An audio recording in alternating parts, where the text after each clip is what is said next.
Assalamualaikum warahmatullahi wabarakatuh.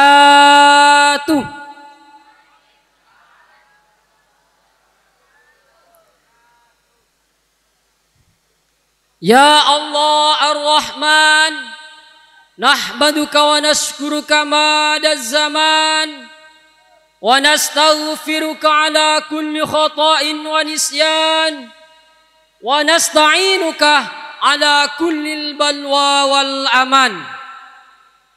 Ya Nabiyana Muhammad sallallahu alaihi wasallam, nusalli wa nusallimu ala kulli zaman wa nuhibbuka fi samimil qalbi wal han wa la'allana fi majlisika fil jinan wa ala alihi wa ashabihil ghufran amma ba'du. Hadirin sahabat santri yang berbahagia, berdirinya saya di sini ya memang gak ada kursi.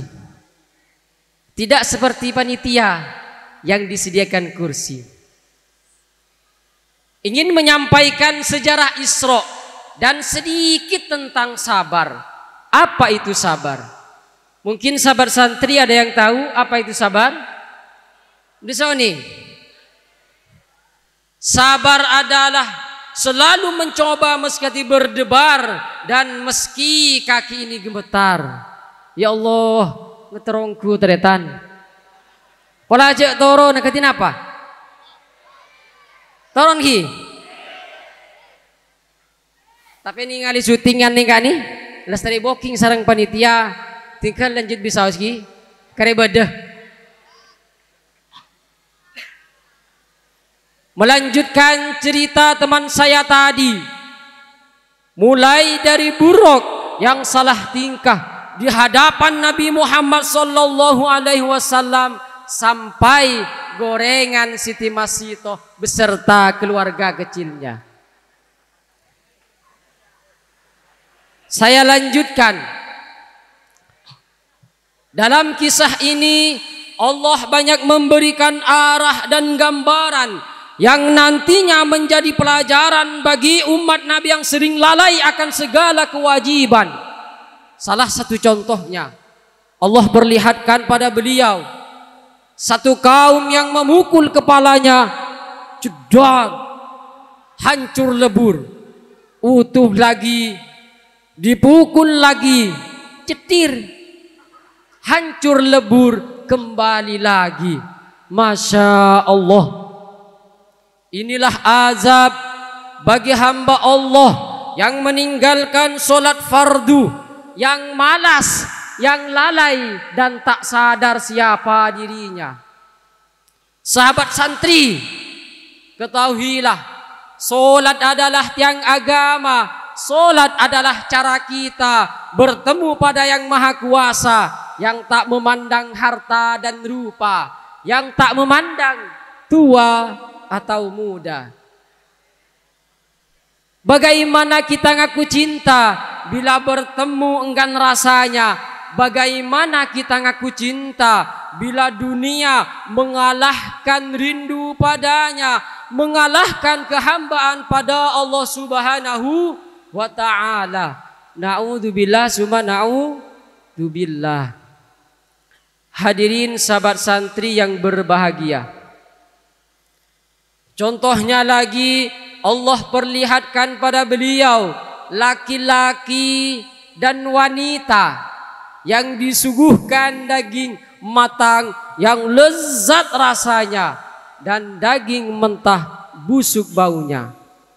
Namun nyatanya mereka malah memilih memakan daging yang mentah, busuk, berbelatung, yang jijik mata memandang. Inilah azab bagi para pezina, selingkuh sana sini, mencari selimut bernyawa, sampai-sampai selimut tetangga diembat juga.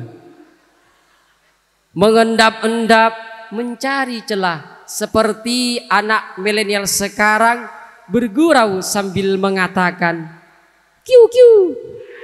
Cukrukuk. Kukeru. Pok ceru. Demi kenikmatan sesaat. Hadirin sahabat santri yang berbahagia. Kemudian terdengar oleh beliau suara sayup-sayup dari arah kanan dan arah kiri beliau. Namun tak sedikit pun beliau hiraukan. Dan terpang-pang di depan beliau seorang wanita cantik dengan segala bentuk keindahannya. Namun tak sedikit pun beliau hiraukan. Maka dari itu malaikat Jibril pun menyeru, wahai Muhammad. Maka malaikat Jibril itu menyeru, seandainya kau tadi menoleh ke arah kanan, niscaya perilaku umatmu seperti orang Yahudi, dan jika kau menoleh ke arah kiri, niscaya perilaku umatmu seperti orang Nasrani. Dan di depanmu adalah dunia dengan segala bentuk keindahannya. Seandainya kau tadi sedikit saja terlena, maka umatmu lebih mencintai dunia ketimbang akhirat, akan terbuai dengan keindahannya dan lupa akan yang lahat, akan berlomba-lomba mengejarnya hingga lupa beribadat. Hubbud dunya ra'su kulli khati'atin.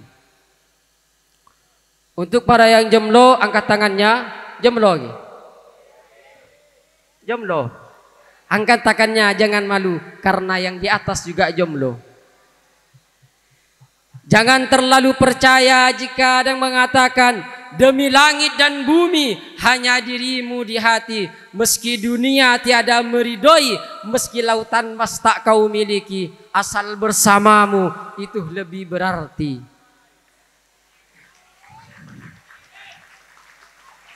Ingat kata Sun Gokong, bo apa? Dia itu siluman guru. Siluman tak berkumis tapi bersisik, yaitu siluman buaya. Bahasa Madura sekali toh. Remember your life is okay.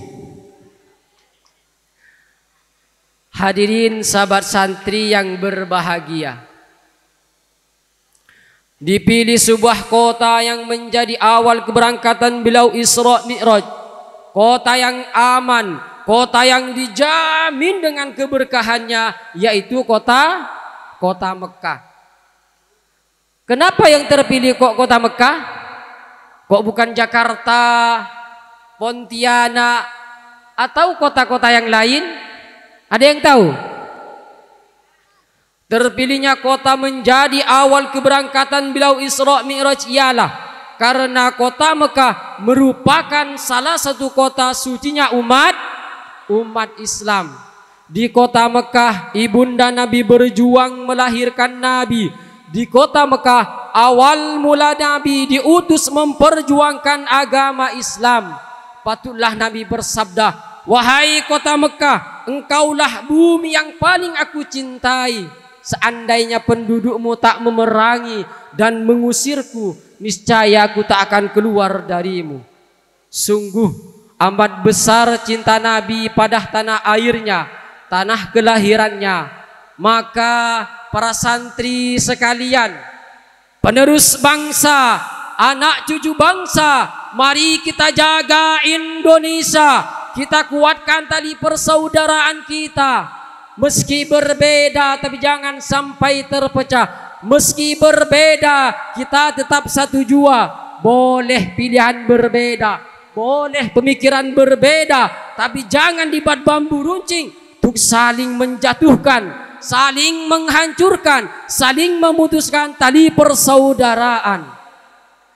Wa'tasimu bihablillahi jami'an wa la tafarraqu. Berpegang teguhlah pada agama Allah Subhanahu wa taala dan jangan sampai terpecah belah. Hadirin sahabat santri yang berbahagia. Pelka lagi. Tempat kedua yang terhistori pada Isra Mi'raj ialah Palestina, atau lebih tepatnya Baitul Maqdis. Kenapa yang terpilih kok Baitul Maqdis? Terpilihnya Baitul Maqdis menjadi tempat kedua Isra Mi'raj ialah karena letak paling dekat antara langit dan bumi ada di Baitul Maqdis, Palestina. Palestina merupakan negara yang beribu kota Yerusalem. Mulai dari dulu ditindas-tindas para musyrikin yang keamanannya tak pernah terjamin. Anak-anak dibunuh, para wanita diperkosa dan dibantai habis-habisan oleh orang Israel dengan membabi buta. Mungkin sahabat santri ada yang tahu penyebabnya? Ki mun tahu ning pareng nauning. Ki meskipun oning pakun siapa pareng oning gula. Karena si oning nikah ini bener jauh pojok tepang asaren ngiring. Sejauh pojok asaren jagai. Karena yang mereka yakini adalah yang mereka tunggu-tunggu turunnya Raja Al-Masih yang melindungi mereka, yang katanya tak akan turun tanpa adanya 5 sebab. Sebab yang pertama, orang-orang Israel harus berkumpul di Palestina berawal lagi penjajahan Inggris 1946 sampai 1948 dan memasukkan ke negara tersebut hingga terbentuk sekarang negara Zionis Yahudi. Para Yahudi sudah mulai berbondong-bondong menyesakkan negara ini. Penyebab yang kedua, karena sakit hati pada bangsa Babilonia yang terkenal dengan negara Irak, yang mana bangsa Babilonia ini pernah menjajah Yahudi. Penyebab yang ketiga, penghijauan. Sekarang lagi gencar-gencarnya orang Yahudi menanam yang namanya Syajaratul Ghurqad, yaitu pohon Natal. Nanti ketika hari akhir, ketika batu dan benda-benda berbicara, ini di belakangku ada orang Yahudi. Tapi pohon yang satu ini yang pro Yahudi, yang menyembunyikan Yahudi. Penyebab yang keempat, membersihkan kota Palestina dari orang-orang selain Yahudi. Maka pantaslah orang Israel, orang Yahudi menindas-nindas tanpa ibah orang Palestina. Penyebab yang kelima, untuk membangun Temple of King Solomon. Mereka percaya bahwa di bawah Masjidil Aqsa ada kuil yang namanya Temple of King Solomon, yaitu kuilnya Nabi Sulaiman. Mereka dari dulu berusaha meratakan Masjidil Aqsa dan membangun ulang kuil tersebut. Masjidil Aqsa di mana dimulainya batu loncatan pertama kisah Mi'raj. Masjidil Aqsa di mana Rasulullah solat bersama para malaikat dan ruh-ruh nabi terdahulu. Masjidil Aqsa yang pernah menjadi kiblat selama 17 bulan, setelah itu dikembalikan lagi ke kota Mekah. Curak petang. Oh, terak lagi.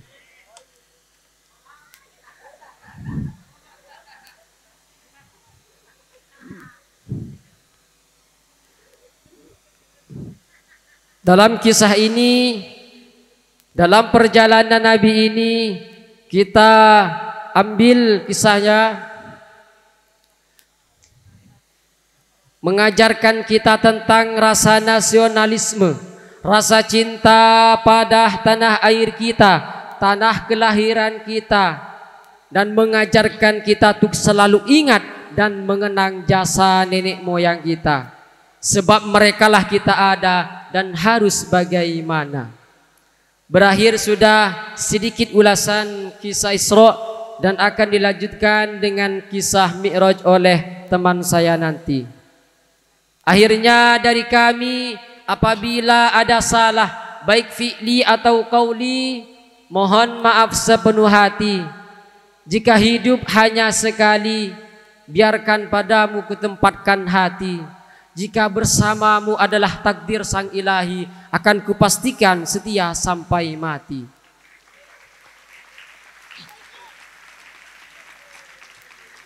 Matahari tak selamanya bersinar, bintang-bintang tak selamanya berpijar, tapi yakinlah cinta ini selalu terpancar dari hati yang dipenuhi cinta yang berbinar. Ihdinas siratal mustaqim. Assalamualaikum warahmatullahi wabarakatuh.